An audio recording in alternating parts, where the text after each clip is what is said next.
En las grandes obras siempre hay grúas encima de la gente. ¿Quién es capaz de construir un rascacielos sin una? Pero a veces incluso la grúa más alta se queda pequeña.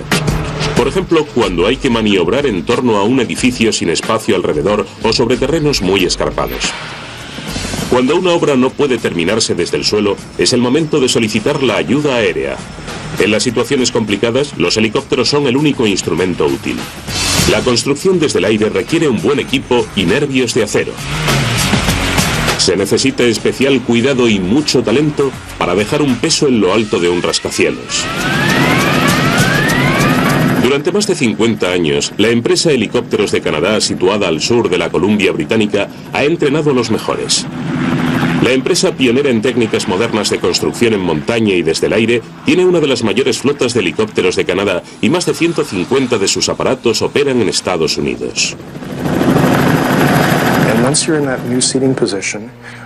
Paul Sentes trabajó 6 meses para obtener el permiso de piloto comercial.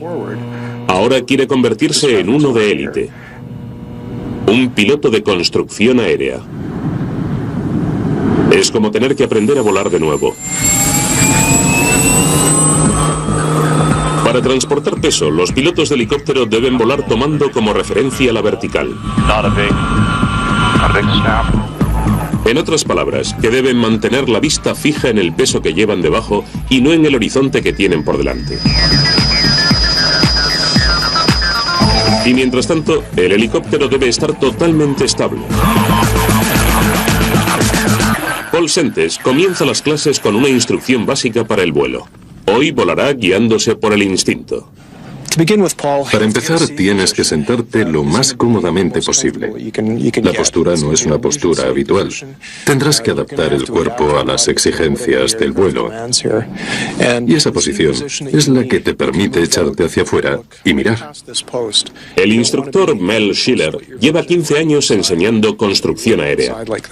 Y cuando subas, asegúrate de no volver a colarte dentro otra vez, que es lo habitual. Es exactamente lo contrario de lo que he aprendido como piloto. Yo he aprendido a volar con la referencia horizontal, mirando hacia el horizonte. Y ahora me dicen que tengo que volar mirando hacia abajo, echándome hacia afuera y utilizando una referencia vertical. Comprueba la altura. Mira si el morro oscila hacia arriba y abajo. Desciende 1,5 metros. 45. Como primer ejercicio, Sentes tiene que sostenerse a 10 metros del suelo, pero está a kilómetros de distancia de su marco normal de referencia. La referencia vertical sirve para mantener el aparato estable y horizontal. Mel me está enseñando a tomar las distintas referencias del suelo, pero es muy difícil. El helicóptero se agita un poco. Por ahora todavía no tengo mucha estabilidad. Todavía no me mantengo tan estable como me gustaría, pero todo llegará. Las grúas elevan la carga ayudadas por un brazo y un gancho. Cuando el gancho se desplaza, el brazo se mantiene en un plano horizontal. Pero los helicópteros llevan la carga suspendida de un cable. Para mover la carga, todo el helicóptero se mueve. La maniobra requiere mucha práctica. Paul Sentes va a intentar su primer vuelo con peso. Un bloque de hormigón de 75 kilos situado al final de un cable de 15 metros. Tiene que sentir el peso de la carga manteniéndose en equilibrio a escasa altitud. Cada vez que despegues, echa un vistazo para asegurarte de que el cable está bien. Sobre todo si estás haciendo operaciones combinadas como transportar una carga mientras llevas pasajeros. Es muy fácil olvidarse del cable. Estoy descubriendo que es realmente difícil mantener el aparato y la carga estables y evitar el efecto de péndulo. Cuando haces cualquier movimiento con el helicóptero, este se transmite en un movimiento mayor al final del cable. Eso es lo más difícil para mí. Este no es un trabajo para gente inquieta. Paul Sentes debe aprender a mantenerse estable y al mismo tiempo debe adaptarse constantemente a las condiciones cambiantes de las zonas montañosas. Al final, será capaz de localizar un lugar donde aterrizar en plena ciudad. Dentro de poco, Paul deberá estar preparado para todo. Y por eso se va a enfrentar a una de las pruebas más difíciles del aprendizaje. Enseguida regresamos con...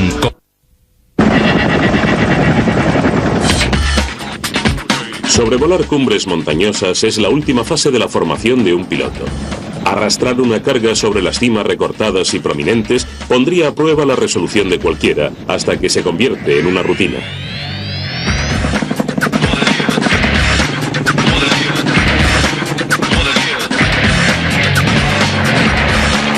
Un piloto entrenado puede entrar hasta en el último recoveco y aterrizar en un pico a 3.000 metros de altura.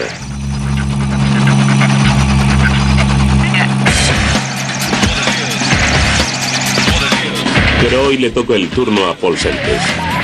Por primera vez en su vida, va a transportar una carga de prueba sobre las montañas.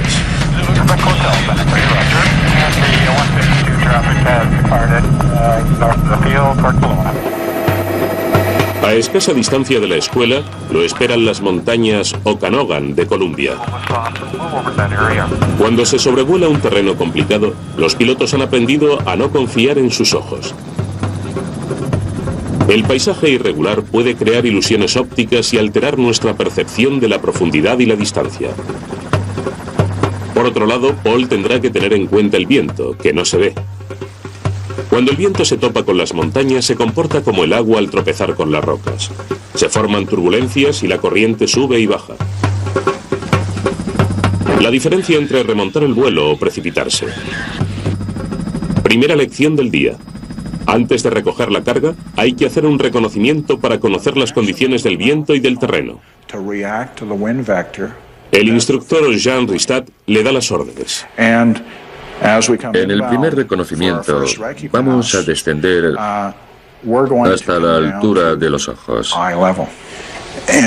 Si ponemos esto a la altura de los ojos, vemos su perfil. Ese es el tipo de reconocimiento que necesitamos tener de las montañas. Siempre se siente el aire cuando se está volando. Tienes que estar pendiente de las corrientes ascendentes y descendentes. Tienes que ver cómo se mueve el morro para saber cómo va el viento. Paul Sentes dirige el helicóptero hacia su objetivo, las pequeñas cumbres redondeadas que hay cerca de Penticton. Volar con un peso suspendido en el aire significa que hay que ir lento. También significa que si el motor tuviese problemas, intentar aterrizar con el helicóptero sería lo último que se le ocurriría a nadie. Pero no hay tiempo para pensar en eso. La carga tiene ahora mucha más presencia en la cabeza de Paul. Tengo que educar la vista. No puedes quedarte mirando la carga. Tienes que mirar alrededor a todos los puntos de referencia, porque si te quedas mirando la carga es posible que debido al efecto péndulo esta se empiece a mover hacia adelante y hacia atrás. Sin duda es una nueva actitud hacia el vuelo. Un piloto que está comenzando suda muchísimo.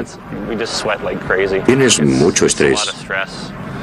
Al principio estás tan tenso que es difícil relajarse. Hoy las montañas, mañana la ciudad. Tras finalizar las prácticas y después de cientos de horas de vuelo, Paul Sentes debe examinarse para estar entre los pilotos de élite que recorren los picos y cañones del paisaje urbano. ¿Quién mejor que un piloto de la construcción para elevar las toneladas de material a la cumbre del rascacielos más alto de Estados Unidos?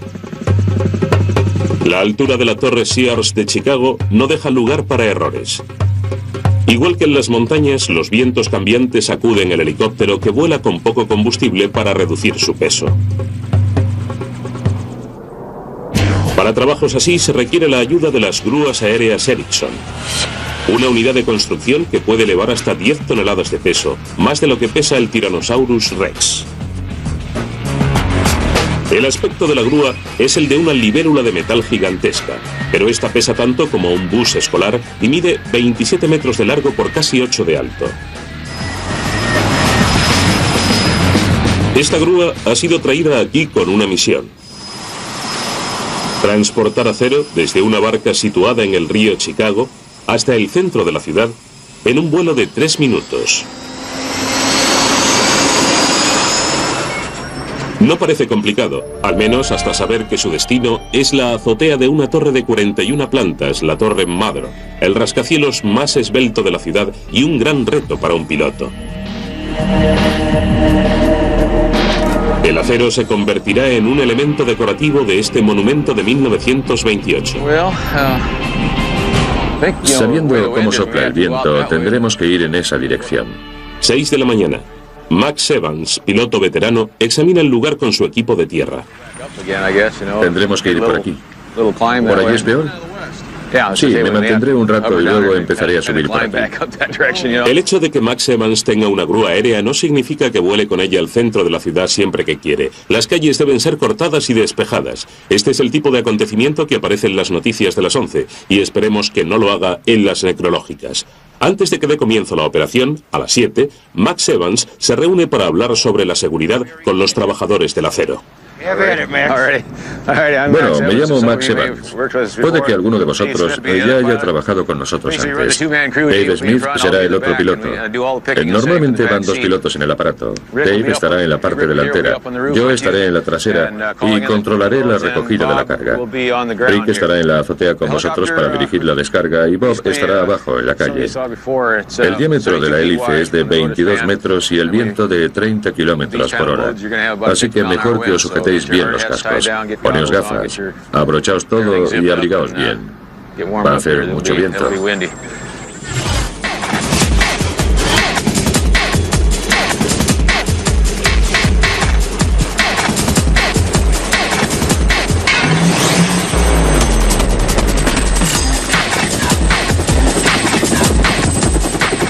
Una grúa aérea puede despegar en unos segundos una vez superados los trámites.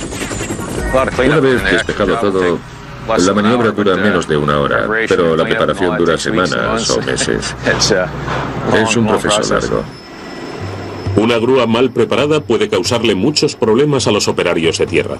El movimiento giratorio de los rotores puede convertir la gravilla y los objetos en proyectiles mortales. El lugar tiene que ser totalmente barrido de objetos antes de que el helicóptero comience a funcionar. En el helicóptero van 2 pilotos. El piloto delantero guía y el piloto trasero controla la posición para recoger la carga y elevarla en el aire. Este elemento decorativo pesa 37 toneladas, tanto como una ballena jorobada. Fue diseñado para encajar en lo alto de un edificio, no para ser elevado en el aire colgado de un cable.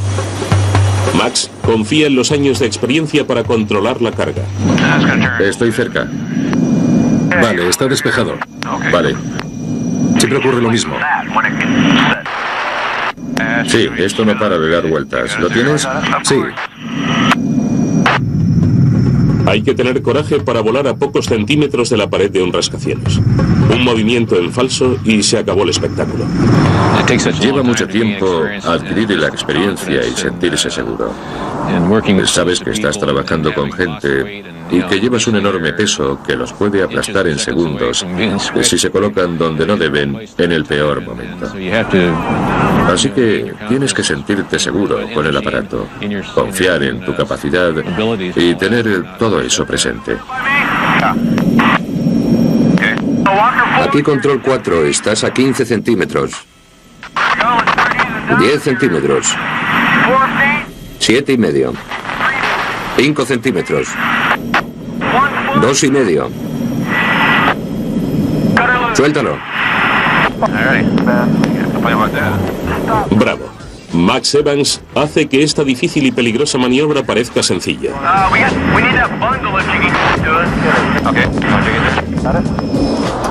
Se tardan al menos 5 años en sentirse cómodo en el asiento trasero de un helicóptero grúa. Se necesita mucha práctica.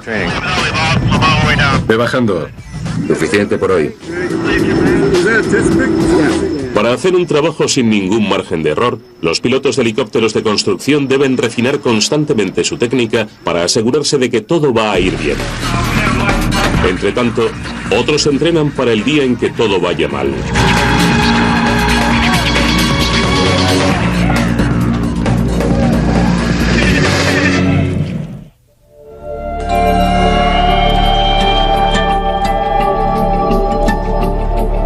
Virginia Occidental, el centro de la industria minera de Estados Unidos. Bajo las cumbres de los montes Allegheny, la minería ha labrado una historia trágica. La mano de obra barata, malas condiciones de trabajo y maquinaria sin medidas de seguridad les ha costado la vida a muchos mineros. De todos los peligros a los que se enfrenta un minero, ninguno se compara al de una explosión. En las profundidades de la mina, entre gases inflamables y el suministro constante de combustible, existen todo tipo de peligros y las probabilidades de supervivencia son escasas. La mayoría de los parques de bomberos no tienen la preparación o los medios para entrar en una mina en llamas, donde cada uno debe intentar salvar su vida. Por lo menos era así hasta ahora. Solo en 1968, 152 mineros perdieron la vida en las profundidades infernales de las minas del oeste de Virginia. Desde entonces, las cosas comenzaron a cambiar. Desde 1976, la Escuela Nacional de Seguridad y Salud en las Minas, situada en Beckley, en el estado de Virginia Occidental, comenzó a provocar incendios para salvar vidas. Todos los años, estos incendios atraen a equipos de rescate en minas de todo el mundo. Hoy, el equipo de rescate de la US Steel se ha preparado para enfrentarse al Pozo, el mayor búnker de acero que simula el túnel de una mina. Cada uno de estos héroes en ciernes se ha ofrecido a arriesgar su vida para salvar a su compañero de mina. Estos hombres han entrenado cientos de veces para poner a punto unas técnicas que esperan no necesitar nunca. Janet Bertie Newsom, ayudante del superintendente, se asegura de que todo esté perfecto. Los equipos de rescate en minas no tienen oportunidad para poner en práctica sus conocimientos, su habilidad y todo lo que han entrenado. Y esto les da una oportunidad de hacer prácticas. Les da la oportunidad de estar preparados para una emergencia, para acudir al rescate de unos mineros y para sofocar un incendio. Se trata de un incendio eléctrico que ha progresado debido a la grasa y materiales inflamables. El equipo practica una técnica de extinción del fuego llamada lanzamiento.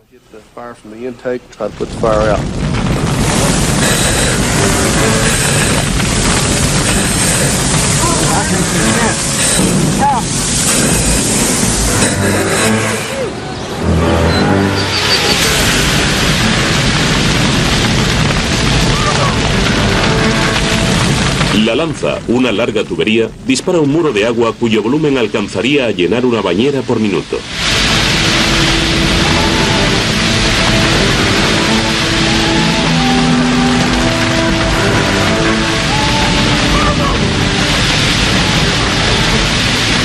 A medida que van avanzando, el bombero que va a la cabeza sofoca las llamas y los bomberos que van detrás pueden colocar la lanza entre el techo y el suelo.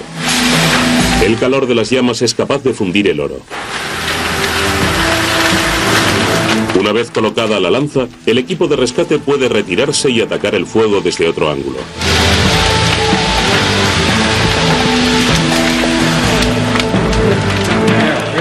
Una vez que lo han apagado, su actuación es analizada por su instructor Robert Perry. Os habéis quedado a tan solo 3 centímetros del lugar donde os indiqué que pusieseis la lanza. Dada la nula visibilidad, está bastante bien. Sí, venga, vamos a echarle un vistazo.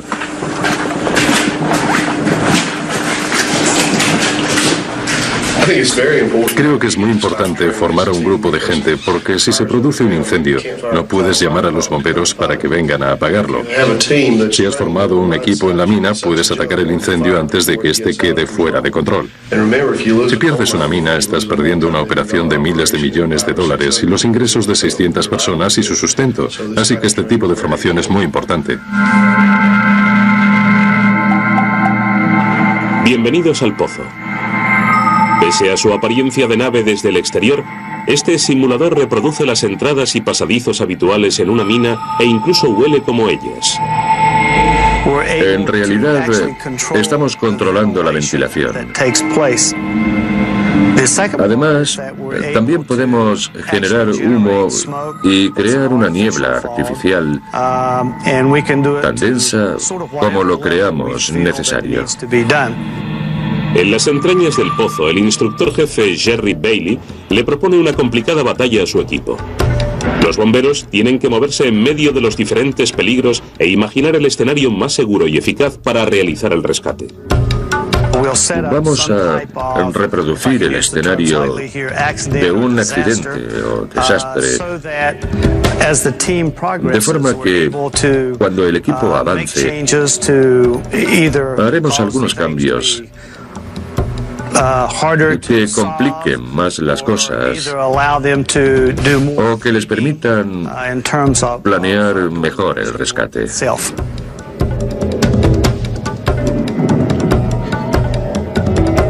A lo largo del simulador, que tiene un área de casi 4 piscinas olímpicas, Bailey coloca varias pistas, igual que si fuesen cartas en una mesa de juegos. Estas pistas proporcionan información sobre el nivel de oxígeno y la presencia de gases peligrosos.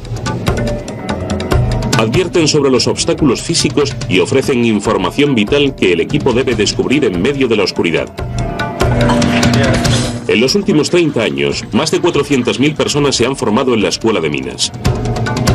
A pesar de los avances, la minería continúa siendo uno de los trabajos más peligrosos del mundo. Estos bomberos están a punto de enfrentarse a una de las peores pesadillas de una mina.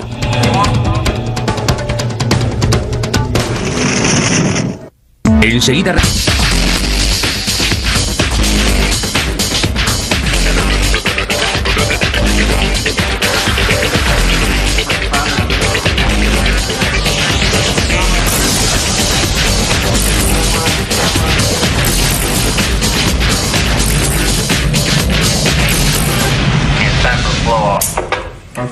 El jefe de equipo Richard Crockett y sus hombres han iniciado un juego mortal. En su descenso al pozo, al simulador de minas, se enfrentan a pasadizos llenos de humo, salidas bloqueadas, llamas virulentas y gases tóxicos, al menos en el programa. En algún lugar de su interior deben efectuar un rescate tras abrirse camino a través de un escenario infernal creado artificialmente por su instructor Jerry Bailey. Primero la gente. Jerry los obliga a tomar algunas decisiones difíciles. En una situación de emergencia, esto significa que al menos contaremos con un equipo que pueda enfrentarse a la situación de emergencia tras haberle descrito lo ocurrido.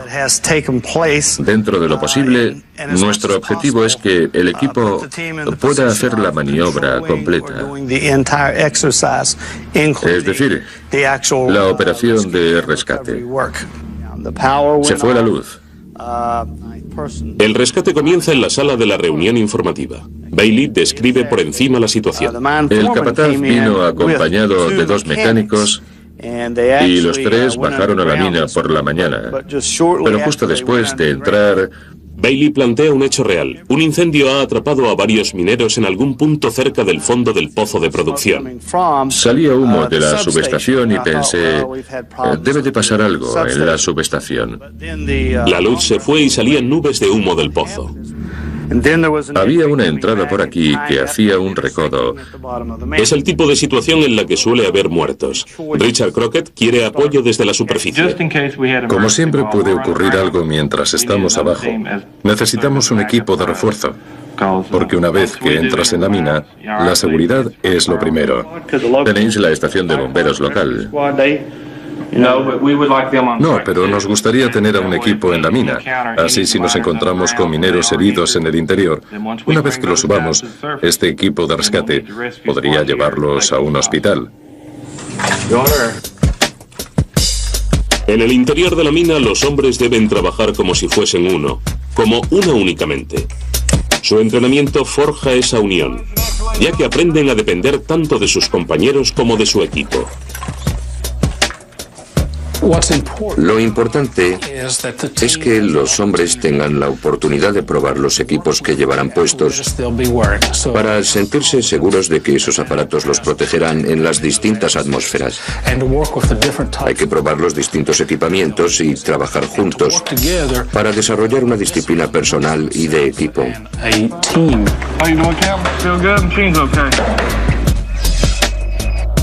En el profundo espacio viciado de la mina, los hombres dejan sus vidas en manos de sus equipos de rescate Draeger. Estos equipos, igual que los de submarinismo, permiten que los hombres respiren en una atmósfera hostil. Los equipos Draeger filtran el CO2 del aire expulsado antes de añadirle la cantidad correcta de oxígeno. Larry Hedrick, socorrista en ciernes, nos lo explica.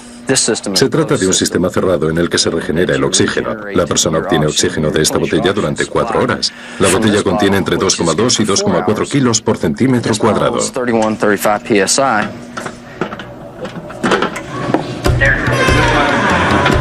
La zona de simulación es también el centro de control. Aquí es donde nace el plan de rescate. La sala también sirve como base de operaciones donde respirar aire fresco mientras el equipo localiza la mina. Antes de que el plan se convierta en acción, todos los hombres deben tener claro hasta el último detalle. Lo que estamos haciendo es dejar que el equipo aprenda que hay otras funciones importantes, como la vista, el oído y los sentidos de la gente que está fuera, contribuyendo también a solucionar los problemas.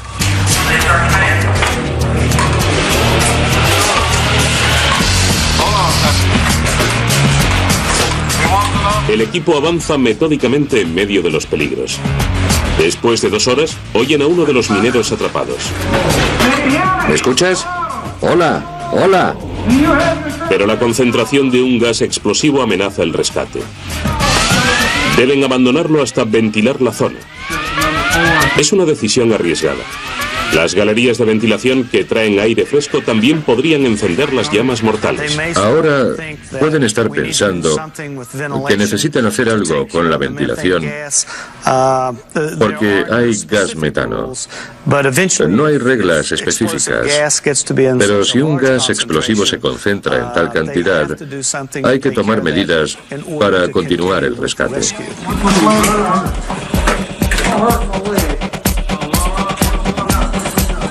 Una vez reducida la concentración de gas, el equipo se abre paso y rescata al primer minero atrapado.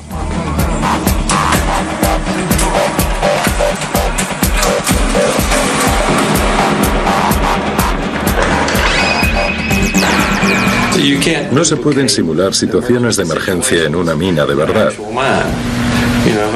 Lo ideal es que nunca se den ese tipo de situaciones, pero en todo caso, en unas instalaciones situadas sobre la superficie, donde se reproduce la naturaleza gaseosa de la mina, es posible simular diferentes tipos de atmósfera con bastante realismo, y eso permite que el entrenamiento sea mejor. Barricada.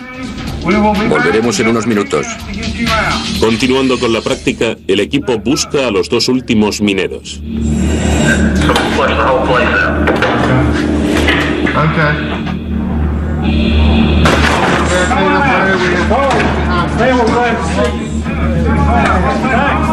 Seis horas después de entrar en el pozo, el equipo de rescate se dirige a la base ventilada para hacer un análisis. Creo que lo han hecho bien. Hay que tener en cuenta cuáles son las prioridades del rescate. 1, la seguridad del equipo. 2, rescatar a la gente. Y 3, salvar la mina. Creo que mantuvieron esas ideas en mente a medida que avanzaban. Si actúas así, sueles hacerte las preguntas correctas.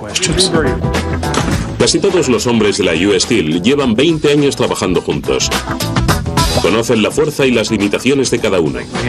Han hecho algunas operaciones de rescate, han apagado algunos fuegos pequeños, pero nunca se han enfrentado a la verdadera amenaza. Pese a todo, siguen entrenando. El próximo año estarán de vuelta. Los equipos de salvamento de las minas se la juegan bajo tierra mientras en las obras los peligros están al descubierto. De toda la maquinaria pesada de las obras, las grúas son las mayores causantes de muertes.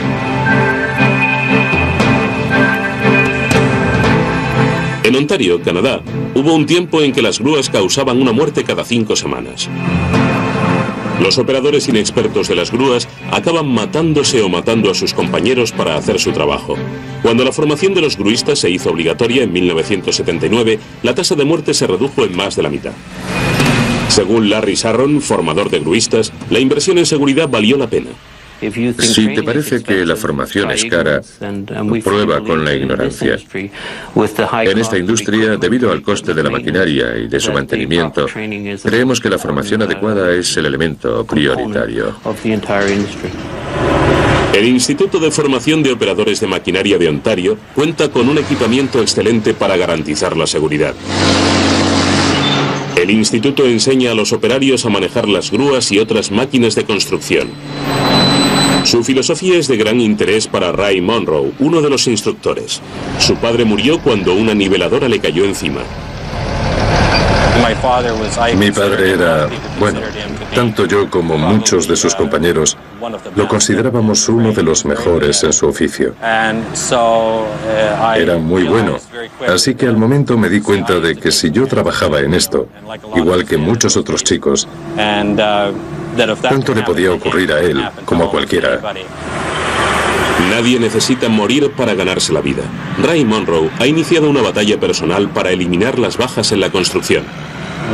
Desde que comencé a dar clases hace 17 años, lo más importante para mí ha sido la seguridad. Pero no solo lo creo yo, sino todos los instructores que están aquí, todo el equipo.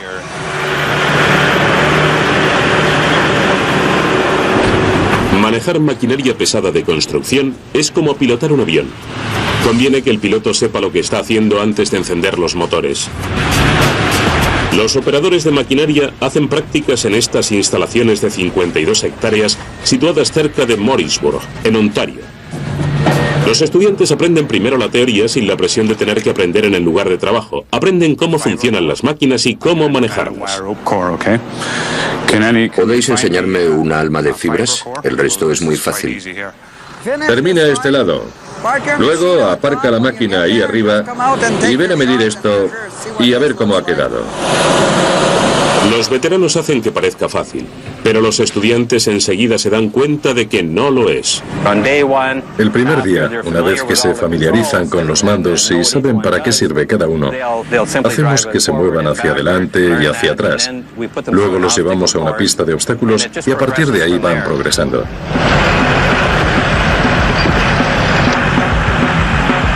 Para algunos aprendices no hay nada más temible que una suave colina.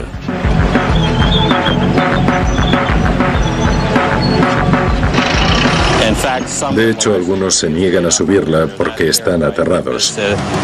A primera vista no parece tan terrible si estás viendo la máquina desde fuera, pero si estás dentro de ella y la primera vez que subes un montículo tan tranquilo, de repente ves que la máquina se inclina, te asustas de verdad.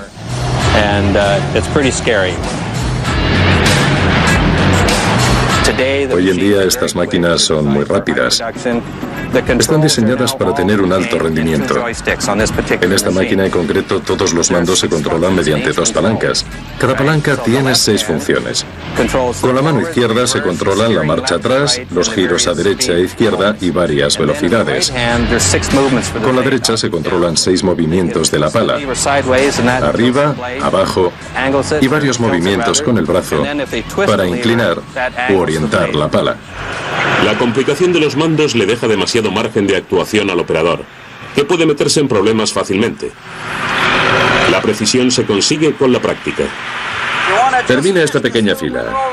Cuando termines, toma las medidas de la altura y comprueba cómo lo estás haciendo. Vas muy bien. Las prácticas con las niveladoras hacen que el trabajo sea más seguro. Pero en Canadá solo los operadores de grúa necesitan formación y un permiso. Tras la introducción del programa de aprendices en 1982, los accidentes de grúa se redujeron en casi un 80% en un estudio con 100.000 trabajadores.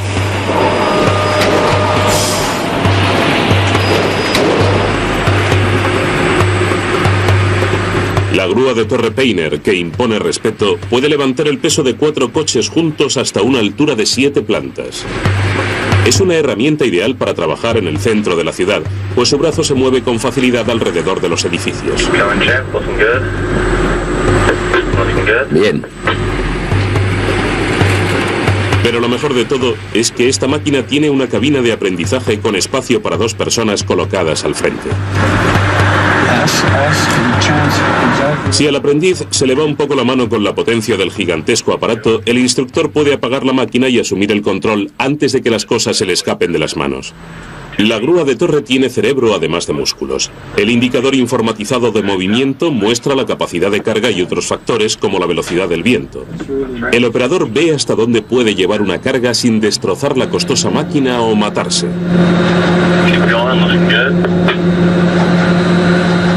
Pero hoy nuestro estudiante comienza despacio, con la maniobra equivalente a aparcar en fila. Su objetivo, mover un contenedor de cemento desde un camión a un molde de acero sin balancearlo ni agitar su contenido. El truco está en mantener el cable totalmente vertical en todo momento. Échate un poco atrás. Además de la enorme grúa de torre, en la operación participa otra grúa más pequeña, la grúa móvil. Este diseño, ideado para una sola persona, deja al estudiante prácticamente solo. Una cobaya ideal para las estratagemas de su instructor. La formación en seguridad ya no requiere de un aprendizaje directamente en la obra. La tecnología ha hecho que ni siquiera se necesite una grúa de verdad. Varios ingenieros del Consejo Nacional de Investigaciones de Canadá han llevado la formación a otra dimensión. Han creado uno de los primeros simuladores de grúa del mundo, el último juego de realidad virtual. Continúa izándolo. Continúa.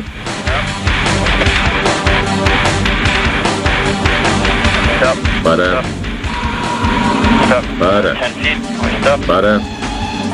Mira. Para el investigador Oliver Schoenborg, no es ningún juego. Es un sistema que consiste en que el operador de la máquina no puede distinguir entre el medio real y el medio creado por el ordenador. Ese es el objetivo de cualquier simulador. El simulador de realidad virtual del Instituto de Formación de Operadores de Maquinaria de Ontario tiene una cabina con una grúa móvil y poco más. Espejos y proyectores le dan al operador una visión completa de una obra virtual. Las gafas proporcionan profundidad y dimensión. El sonido metálico del motor y la voz del instructor en el walkie-talkie contribuyen a crear la ilusión de la imagen real. Ralph McGinney, formador de gruistas veterano, cree que este sistema ayuda a eliminar el miedo que se le tiene a la grúa. El simulador tiende a eliminar el carácter intimidatorio de la grúa originado por su tamaño. Antes, cuando venían los chicos sin haber pasado por la formación con simulador, lo tenían que superar. Se quedaban sobrecogidos ante la magnitud de la grúa. Ahora parece que no les afecta tanto porque han aprendido los mandos básicos en el simulador y eso elimina parte del programa de formación en la grúa, ya que son capaces de controlar la carga bastante bien. Igual que en una grúa de verdad, el indicador de movimiento de la carga controla los movimientos de la grúa virtual. Matthew Blackwell es aprendiz y está probando la grúa móvil virtual. Es una copia clavada, por lo menos en cuanto al comportamiento de la carga. Los giros de la grúa, el control de la carga y de la oscilación son exactamente iguales. Esto te ayuda a tener mayor sensibilidad y un mejor control. Cuando llegan a la obra tienen el mismo nivel que un estudiante que ha pasado 4 días en el terreno. La ventaja de eso es que en ese periodo de tiempo podemos enseñarles técnicas más avanzadas. Este tipo de tecnologías no tienen fin. Dentro de 20 años, continuará habiendo simuladores que habrán mejorado sus características. El avance de la tecnología depende de los usuarios. Tiene que adaptarse a sus necesidades, a las exigencias de los instructores. Ahora que las grúas virtuales son una realidad, ¿qué vendrá después? Posiblemente el eBot, un robot dirigible que ha sido creado en el Laboratorio de Construcción y Robótica de la Universidad Estatal de Carolina del Norte. Con este sistema de la robótica y la tecnología, el operador puede controlar una excavadora o una niveladora con la seguridad que le ofrece el estar delante de una pantalla de ordenador. El operador hace su trabajo, pero no está en la obra. Los sistemas de control remoto, como el eBot, han explorado zonas peligrosas, combatido incendios y manipulado materiales peligrosos. Sin embargo, en la construcción también cuenta la sutileza, pues no siempre se puede creer lo que se ve. Sentir la máquina real es muy importante para los operadores. Muchos utilizan el oído, por ejemplo, para sentir cómo gira la máquina. Observan la desviación del brazo, escuchan los crujidos, el contenedor cruje sobre la roca, oyen un Cuando hay roca, enseguida pueden ver u oír que algo va mal. Por eso, el elemento real es muy importante en este tipo de circunstancias. La tecnología continúa borrando la línea de separación entre lo virtual y lo real. Una serie de detectores de movimiento y de sensores de presión estratégicamente situados permiten que el operador del I-Bot sienta el peso de la arena que está excavando a pesar de estar a 5 metros de la excavadora. Pero ¿por qué parar a 5 metros? ¿Por qué no formar a todo el mundo desde una página de Internet?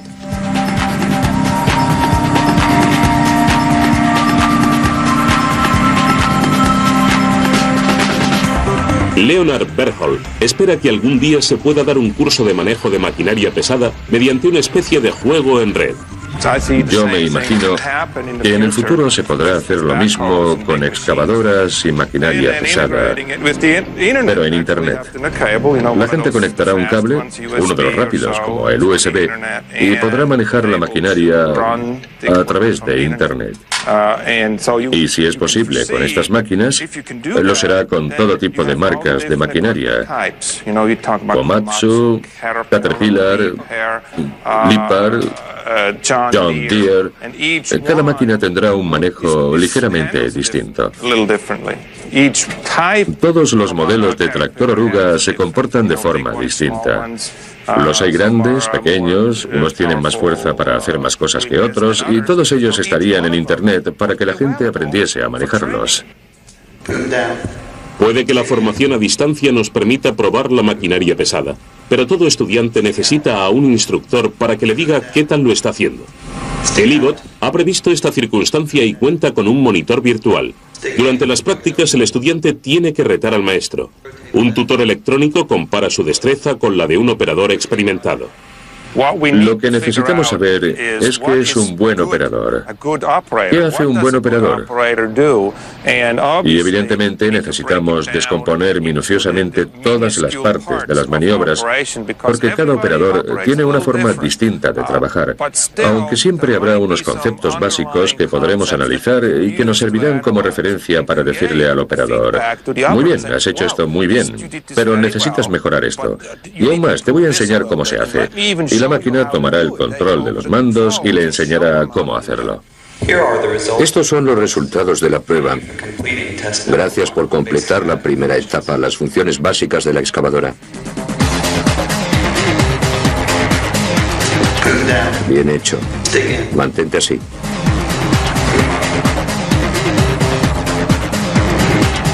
En las obras, la maquinaria pesada puede representar un gran peligro. En las minas, los peligros están ahí.